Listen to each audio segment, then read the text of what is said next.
తర్వాత ముఖ్యంగా పులివెందుల మున్సిపాలిటీకి సంబంధించి కూడా ఏదైతే ఇద్దరు ఆంధ్రప్రదేశ్ రాష్ట్రంలో ఒక కాన్స్టిట్యున్సీ నుంచి ఇద్దరు ముఖ్యమంత్రులైన కాన్స్టిట్యున్సీ ఆ నియోజకవర్గం లేనే లేదు. అది ఓన్లీ ఒక పులివెందుల నుంచే ఇద్దరు ముఖ్యమంత్రులు అయినారు. రాజశేఖర రెడ్డి కావచ్చు, జగన్మోహన్ రెడ్డి కావచ్చు. ఇద్దరు ముఖ్యమంత్రులు అయినటువంటి ఈ నియోజకవర్గంలో ఇంకా అనేకమైన చోట్ల తాగునీటి సమస్య కూడా ఉందంటే వాళ్ళు ఏ రకంగా పరిపాలించారో మనం అర్థం చేసుకోవచ్చు. కాబట్టి ముఖ్యమంత్రి అయినటువంటి చంద్రబాబు నాయుడు గారు మొత్తం ప్రతి ఇంటికి కుళాయి ఇచ్చే ఆ స్కీమ్ కూడా ఒక 10-15 రోజుల్లో అయిపోతుంది. ఎందుకంటే మేము చూస్తున్నాం చక్రాపేట మండలంలో కూడా తర్వాత ఈరోజు ట్యాంకర్లతో నీళ్లు తోలే పరిస్థితి ఉంది. ఇవన్నీ కూడా ఒక 15 రోజుల్లో కంప్లీట్ అయ్యి దానికి శంకుస్థాపన చేసేదానికి మన ముఖ్యమంత్రి గారు కూడా రాబోతున్నారు.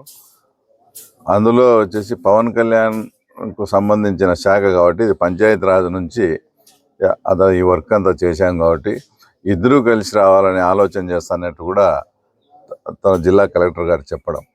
ఆయన ఒకసారి వస్తే ఇంకా పులివెందులలో ఏదైనా అసంపూర్తిగా ఉండి చాలా ప్రజలకు ఇబ్బంది అనే కార్యక్రమాలు కూడా ఇప్పుడు అత్యవసరంగా ఉండేవి కూడా ఇప్పుడు ఆర్డీఓ గారే స్పెషల్ ఆఫీసర్గా ఉన్నారు, మున్సిపల్ కమిషనర్ గారు ఉన్నారు. దాదాపు అంతా కూడా ఒక 10 కోట్ల అమౌంట్, ఒక 5 కోట్లు మామూలుగా జనరల్ ఫండ్ నుంచి దాని నుంచి తీసి ఒక 10 కోట్ల రూపాయలతో ఒక వారం 10 రోజుల్లోనే ప్రజలకు ఏదైతే అత్యవసరంగా ఉన్నాయో ఆ వర్క్స్ అన్ని పిలిచి, ఎందుకంటే గతంలో అండర్ డ్రైనేజ్ అని చెప్పేసి మొత్తం తవ్వేసి ఆ సిమెంట్ రోడ్ లేకుండా అనేక మంది యాక్సిడెంట్లు చాలా ఊర్లలో ఉన్నాయి. ఎలమారపల్లి కానీ, వెంకటాపురం కానీ, బాగ్రాపురం కానీ ఇట్లాంటి చోట అవన్నీ సత్వరం అవన్నీ పూర్తి చేసే దిశగా చేస్తాను.